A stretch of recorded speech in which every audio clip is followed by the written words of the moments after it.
성경 요한복음 12장 24절부터 26절까지 우리 한 목소리로 같이 읽어보시겠어요? 같이 봉독합니다. 한 목소리로 24절, 25절, 26절을 같이 봉독하겠습니다.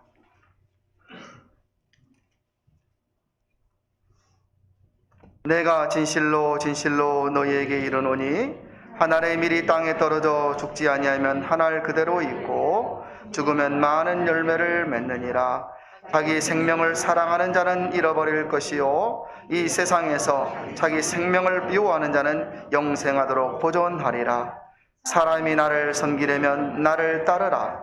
나 있는 곳에 나를 섬기는 자도 거기 있으리니 사람이 나를 섬기면 내 아버지께서 저를 귀히 여기시리라. 아멘. 나에 따라서 여러분 가정과 자녀들의 앞길이 바뀐다면 여러분 어떻게 하시렵니까? 한 사람의 헌신이 얼마나 중요한지요.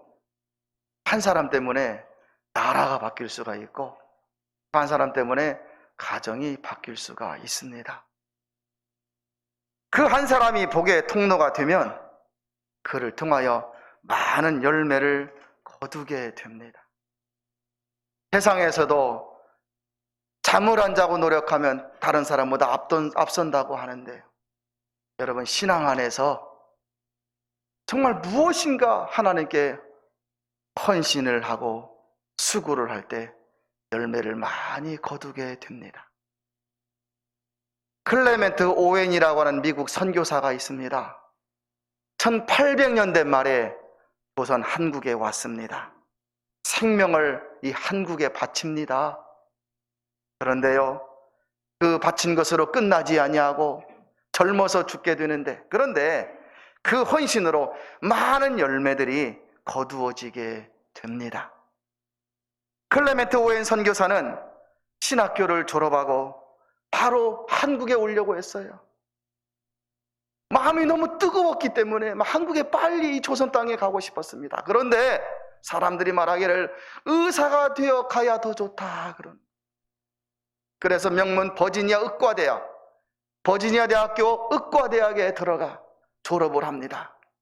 명문대학을 졸업하자 큰 병원에서 스카웃을 하려고 서로 막 오라, 자기 병원으로 오라 그러는 거예요. 그런데 그걸 다 내려놓고 1800년대 말에 여러분 1894년에 이 조선 땅에 오는데 그때 괜찮게 살았던 사람은 극소수잖아요. 대부분이 가난하고 어려운 그런 우리 조선 땅에 오는 거예요.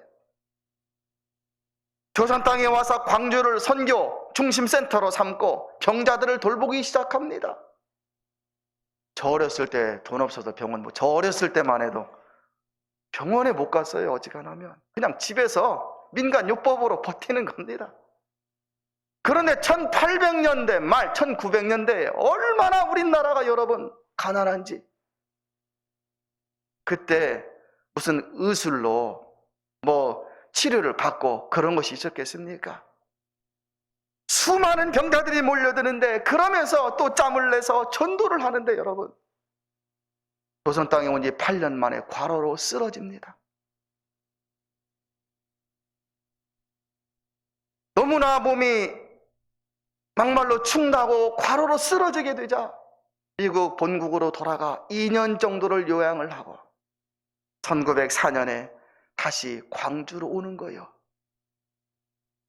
여러분 사람이 한번 났으면 몸살이게 되잖아요. 그래 안 그래요?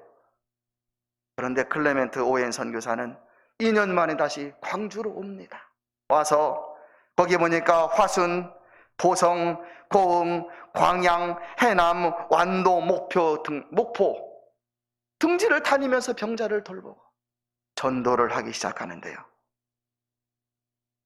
1904년에 다시 2년 만에 왔다가 이제 5년 1909년에 200여 명의 사람들에게 세례를 베풀고 지금은 여차하면 세례 받으니까 놀라지도 않지요. 그런데 그때는 여러분 나는 예수님을 믿겠습니다 결심하고 학습부터 받는 거 아시죠? 그리고 1년 만에 세례를 주는데요. 430여 명의 학습교인을 거두고 200여 명의 세례를 베풀게 됩니다. 1909년 3월 28일 날 이제 주일 설교를 요청을 한 그곳에 광주 60km 떨어진 장흥이라는 곳이 있습니다. 그런데 주일날 설교를 해달라고 그러니 장흥에 도착했는데 3월 달에 얼마나 추웠는지 가면서 광주에서 장흥 가면서 그 먼 길 예전에 말이에요.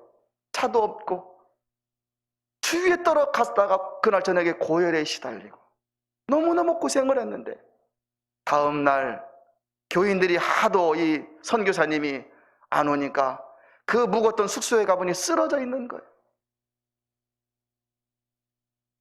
아주 사태가 너무너무 어렵게 되자 위중하게 되자 사람들이 가막군을 동원해가지고 3일 길을 걸어서 가막군들이 힘들으니까 교체하고 3일 만에 광주에 도착하게 됩니다.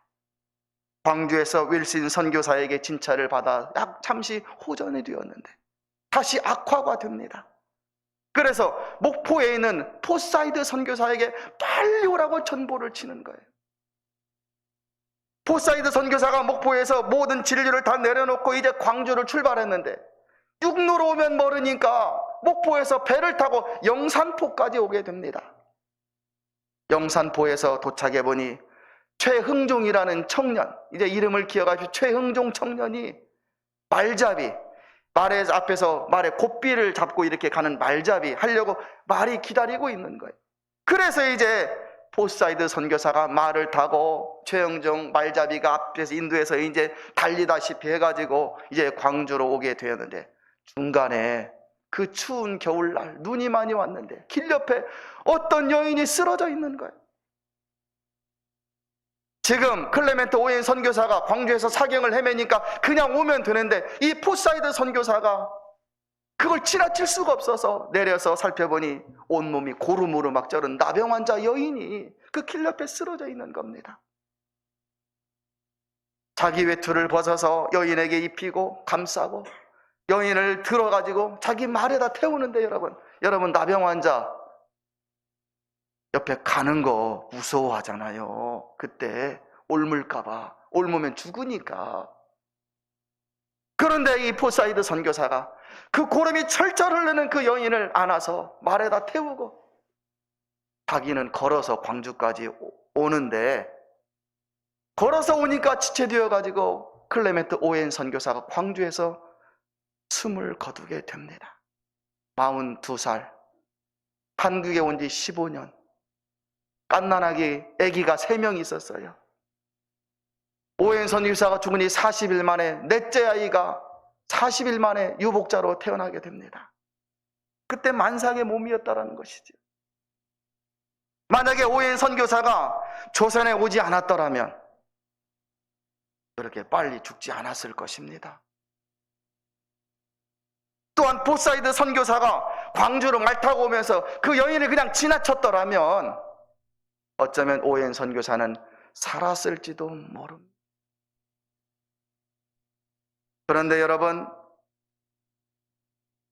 하나님의 섭리는 너무너무 오묘하고 신묘해서 오웬 선교사의 헌신과 죽음은 그 죽음으로 끝나지 아니하고 조선 땅에서 한 알의 밀알이 되어 많은 열매들이 거두어지게 됩니다. 포사이드 선교사가 나병 환자를 처음으로 돌본 것이 계기가 되어서 조선 땅에 나병 환자 병원을 세워야겠구나 생각을 하고 처음에 이제 나병 여인들을 환자들을 진료하기 시작하는데 그 병원이 여수 애양원의 전신이 됩니다. 포사이드 선교사 말잡이 최흥종 이 청년이 그 선교사가 자기들도 무서워하고 다가가기 무서워하는 그 나병 환자 고름이 철철 흐르는 여인을 외투를 벗어 덮어주고 그 추운 겨울에 누가 죽으라고 버린 거지 여러분 그 여인을. 그런데 그 여인을 들어서 말에다 태우고 이렇게 하는 모습을 보면서 여러분 감동을 받습니다. 이 말잡이 최흥종이. 그리고 예수님을 영접합니다. 그런데요 신앙생활 열심히 합니다. 최초의 호남 장로가 돼요. 최초의 호남 장로, 호남 지방의 목사가 됩니다. 광주가 자랑하는 독립운동가가 되었어요. 오웬 선교사는 죽기 전에 미국에 있는 가족들에게 선교 기금을 요청을 합니다. 그 기금이 와서 무엇이 만들어졌냐면 오웬 기념각이 세워집니다. 그런데 여러분, 그 오웬 기념각에서 엘리자베스 쇠핑 서서평 여자 선교사가 한국의 여인들을 모아놓고 교육을 시작하게 됩니다. 그런데 그 교육한 그곳이 바로 전주의 한일여자신학교, 지금은 한일장신대학교, 그 전신인 일학원이 바로 거기에서 시작된 것입니다. 여러분, 세상에 수많은 사람들이 태어났다가 어떻게 해요? 평범하게 사라져 버립니다. 내가 죽으면 우리 가족들은 10년, 20년이고 기억할 것입니다. 그러나 여러분, 남들은요, 주위 사람들은요, 대부분의 사람들이 세상에 태어났다가 평범하게 그냥 죽어가는 것이잖아요, 여러분. 왔다가 끝나는 것이잖아요. 그러나 한 사람의 수고와 헌신을 통하여서 믿음의 가문이 세워지고 그 자녀들이 신앙으로 세워질 때 누구 기억에 남고 많은 영향력을 끼치게 된다는 사실을 기억하면 좋겠습니다. 올해 표어가 너는 복의 근원이 될지라. 우리 구호도 잘 외쳐요. 알고만 있으면 뭐하겠어요. 복의 통로가 됩시다. 알고만 있으면 뭐하겠어요. 복의 통로가 되는 사람이 되어야 되잖아요, 여러분. 복의 근원이 되는 사람이 되어야 하잖아요. 저는 가문의 모든 성도들이 복의 통로가 되는 사람들이 다 되어서 우리는 나라를 구할 수는 없습니다. 분산 어떻게 할 수 없습니다. 여러분의 가정, 여러분의 자녀들을 믿음으로 굳건하게 세워갈 수 있기를 진심으로 축복합니다. 오늘 성경 요한복음은 복의 통로되는 사람은 어떤 사람이어야 하는지를 가르쳐 줍니다. 첫째로 복의 통로되는 사람은 자신을 헌신하는 사람입니다.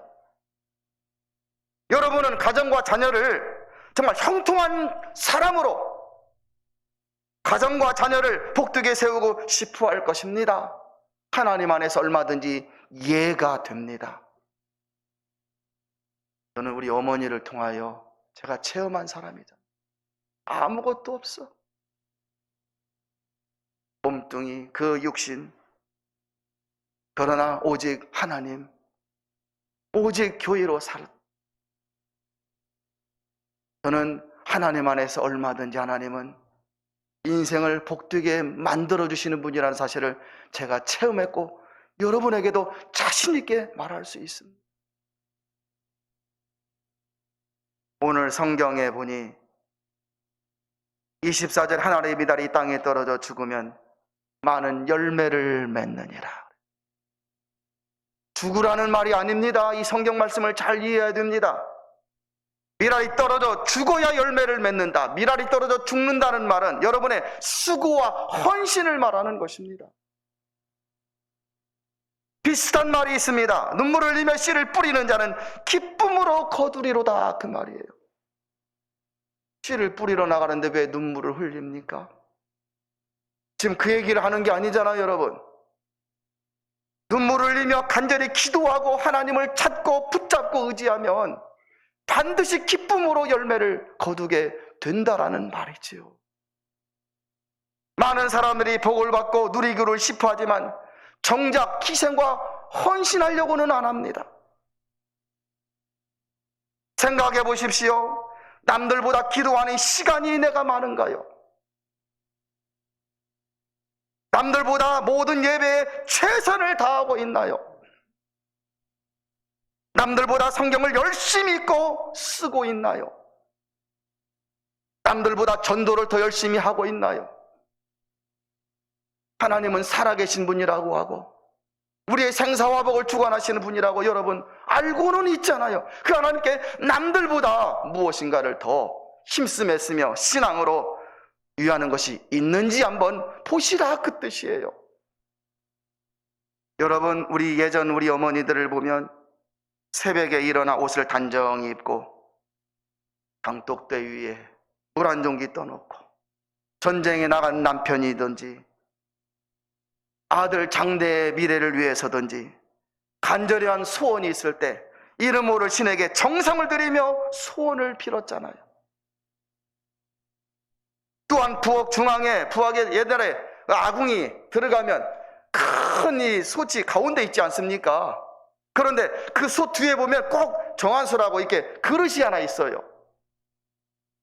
그게 거기다 물을 떠놓고 아침에 일찍 밥하려고 부엌에 들어갈 때 그 물을, 어저께 물은 버리고 새로운 물을 떠다가 놓으면서 잠시 눈을 감고 가족들의 평안을 위해서 빌었던 그 어머니들, 지금 생각해보면 뭐 그런다고 복이 임하겠습니까? 우습게 보이지만 지금 그 얘기를 하는 게 아니라 정성을 들인 이야기를 하는 겁니다.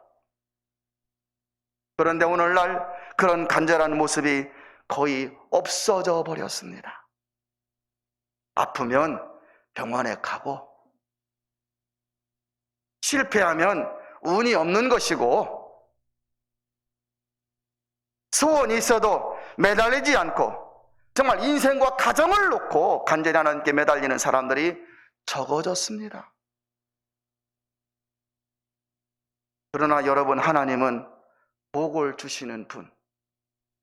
구약 욥기 8장 5절에 보면 네가 만일 하나님을 부지런히 구하고 전능하신 이에게 빌고 또 정직하면 정녕 너를 돌아보시고 너의 의로운 집으로 형통하게 하실 것이라 하였습니다. 무슨 뜻이에요? 내가 개인이 하나님을 열심히 믿고 구하고 의지하고 매달리면 하나님은 무엇이에요? 내 가정을, 의로운 집을 형통하게 하신다라는 거예요. 이 하나님을 믿고 여러분의 가정, 여러분의 자녀를 위해서 정성을 들이는 아버지의 성도들 될 수 있으면 좋겠습니다. 자녀가 은혜 받고 복 받는데 장애물이 무엇입니까? 내 가정이 믿음으로 세워지고 자녀들이 복을 받는다는데 장애물이 무엇이에요? 이래서 힘들고 저래서 힘들고 우리는 조건과 핑계가 많잖아요. 그러나 하나님 안에 복이 있고 우리 가정, 내 자녀가 그 복을 받아야 산다라고 확고한 믿음이 있다면 여러분, 피곤한 육신일지라도, 육신은 좀 피곤해도 그 복을 위해서 수고하고 헌신할 수가 있을 것입니다. 여러분은 혹시 소원 기도가 있으십니까? 여러분, 그 소원이 정말 간절하십니까? 얼마만큼은 간절하십니까? 그 간절한 소원을 위해서 여러분 무엇인가 결단할 수가 있겠습니까? 오늘날 우리들은 너무 잘 살고 편해요. 이것도 힘들고 저것도 힘들어. 그런 여러분, 그 소원이 응답이 되어도 그만, 안 되어도 그만이 되어버릴 때가 얼마나 많아요. 저는 여러분 모두가 다 하나님께 한번 올 표가 너는 복의 근원이 될지라이니까 그 복 한번 받아 누려. 여러분들이 신년 때 드린 기도 제목들, 가지고 있는 소원을 응답 한번 받아 보아야 되지 않겠습니까? 우리 모두가 복의 통로가 다 되어서 여러분 모두가 하나님이 기뻐하시는 행복한 한 해 2022년이 다 될 수 있기를 진심으로 축복합니다. 두 번째로 복의 통로되는 사람이 되려면 여러분 자신을 이겨야 합니다. 오늘 본문 25절에 이렇지요. 자기 생명을 사랑하는 자는 잃어버릴 것이요 그랬어요. 이 세상에서 자기 생명을 미워하는 자는 영생하도록 보존하리라 그랬어요. 어려운 말이지만 쉽습니다. 자기 생명을 사랑하는 자는 나 자신을 사랑하는 자예요. 잘 먹고 싶어하고 잘 꾸미고 싶어하고 어떻게 잘 괜찮게 살고 싶어하는 나 자신, 자기 생명을 미워하는 자는 나 자신보다는 신앙으로 살려는 자를 말합니다. 주님은 자기 생명을 사랑하는 자는, 곧 자신을 위해서 사는 자는 모든 것을 잃어버릴 것이라고 이렇게 말씀하십니다. 진리입니다. 맞습니다. 나를 사랑하는 자, 살면서 좀 괜찮게 살 수 있습니다. 괜찮게 꾸미며 누리며 살 수가 있습니다. 그러나 죽을 때는요, 아무것도 없는 허망한 인생이라는 말입니다.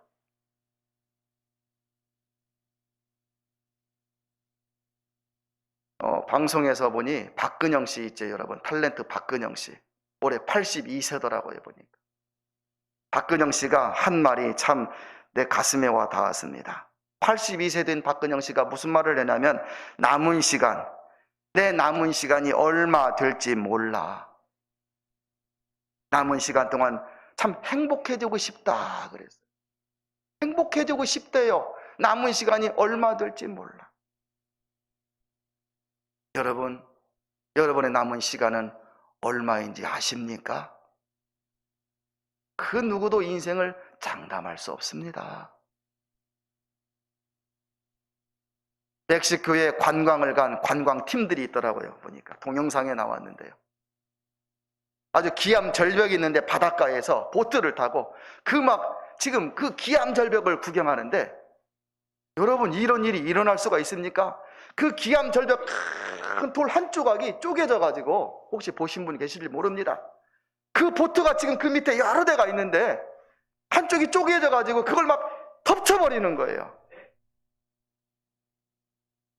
지금도 시신을 못 찾았다고 그러는데 6명은 그 자리에 즉사했고 60명이 실종이에요, 여러분. 부상을 입고. 참, 인생이라는 게 여러분, 얼마나 허망한 게 인생인지요.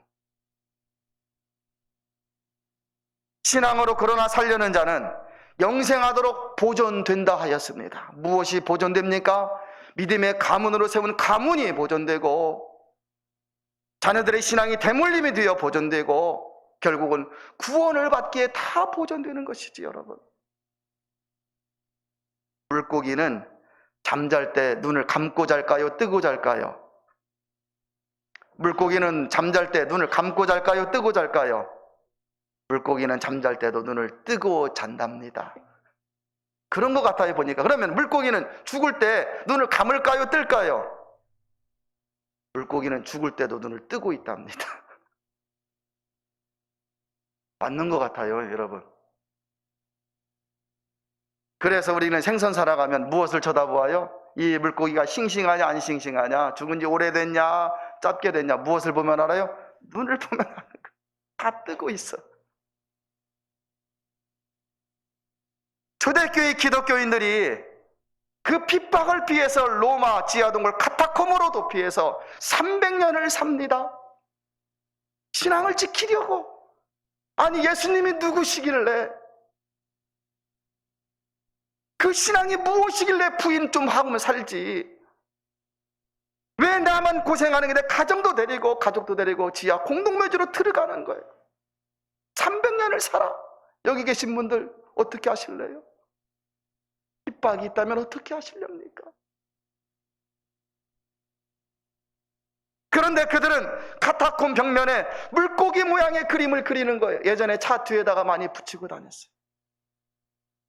왜 물고기 모양을 그리냐면, 물고기는 익투스라는 헬라어 첫 글자만 따가지고 예수 그리스도 하나님의 아들 구원자, 이 5마디입니다. 예수 그리스도 하나님의 아들 구원자, 이 5마디. 익투스라는 뜻이에요.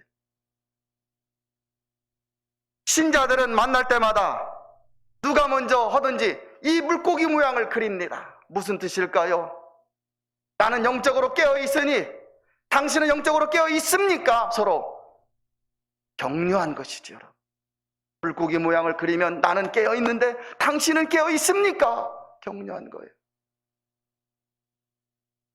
여러분, 이 세상을 사랑하는 나, 돈을 사랑하는 나, 편한 것을 사랑하는 나, 결국은 다 없어져 버릴 것이잖아요. 성경은 다 잃어버릴 것이라고 가르쳐주고 있습니다. 실감 안 된다고요? 실감이 혹시 안 되십니까? 닥치면 압니다. 여러분 모두 자신을 이기고 신앙으로 한번 살아가 보십시오. 여러분이 신앙으로 살고 믿음으로 살면, 그 가문을 세우고 가정을 세우면 그것은 영원토록 남게 될 것을 믿습니다. 마지막 셋째로 복에 통로되는 사람이 되려면 주님을 잘 섬기면 됩니다. 이제 진정 복 받는 비결이 26절에 나옵니다. 사람이 나를 섬기려면 나를 따르라 그러는 거예요. 예수님이 나 있는 곳에 나를 섬기는 자도 거기 있으리니 사람이 나를 섬기면 내 아버지께서 저를 귀히 여기시리라 그래요. 예수님이 눈에 좀 보이면 좋겠어요. 보이면 막 예수님을 막 구두라도 닦아주고 싶고, 예수님 어떻게 막 앞길을 막 빗자루라도 길을 좀 쓸어주고 싶어요. 예수님이 눈에 보이면. 예수님이 안 보이시니 어떻게?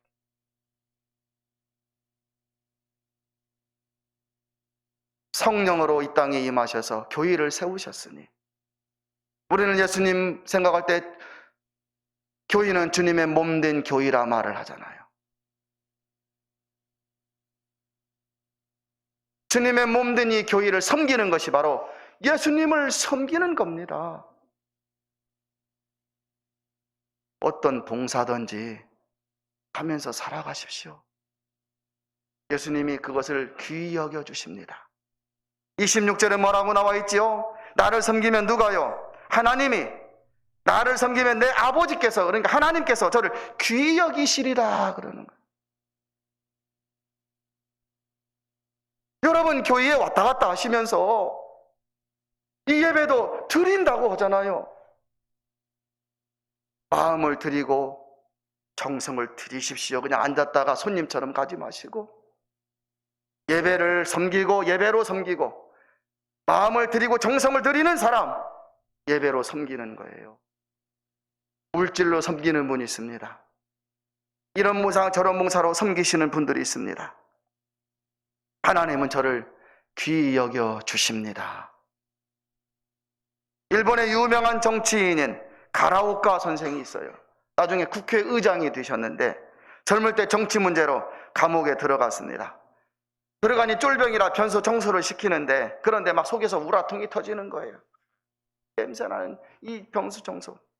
그런데 요한복음 13장을 이분이 읽다가 예수님께서 배신자 가룟유다의 발을 씻기는 그런 모습을 보면서 감동을 받았어요. 아니 예수님은 배신자 가룟유다의 발도 씻겨주시는데 내가 나라를 위해서 한번 일해보겠다는, 네, 이 변소 청소 못하나? 한번 섬겨보자 해가지고 평생 섬기는 자로 한번 살아보겠습니다. 작은 거 섬기니 큰 걸 섬길 수 있도록 하신 하나님을 믿고, 그래서 여러분 그렇게 섬기다가 이제 오해가 풀려서 감옥에서 나오게 되었어요. 고지교회라는 교회에 출석을 했는데 거기서 신앙생활을 얼마나 열심히 했는지 여러분 이제 장로님이 되셨습니다. 담임 목사님을 얼마나 잘 섬기는지. 여러분 정치인들이 실력도 있고 수준도 있는 담임 목사님을 얼마나 잘 섬기는지 여러분. 또 하나 섬기는 게 있는데, 제가 대마도에 가보니까 일본 교회들은 이게 신발 벗고 다 교회로 들어가더라고요. 우리처럼 신발 신고 들어오는 데가 없어요. 예전에 교회들은 다 신발 벗고 들어갔지요. 교인들이 예배당 들어간다고 신발 놓으면 막 여기저기 흩어져 있는데, 이 가라오카 이분이 그 신발을 다 정리하는 거, 신발장에다가. 그 정도로 섬겼어요. 그러니 하나님이 그를 얼마나 귀히 여기시겠습니까? 그 의장이 되는 거죠, 여러분. 사랑하는 성도 여러분, 오늘날 사람들이 희생을 안 하려고 하고 편하고 쉽게 그냥 신앙생활 하려고 합니다.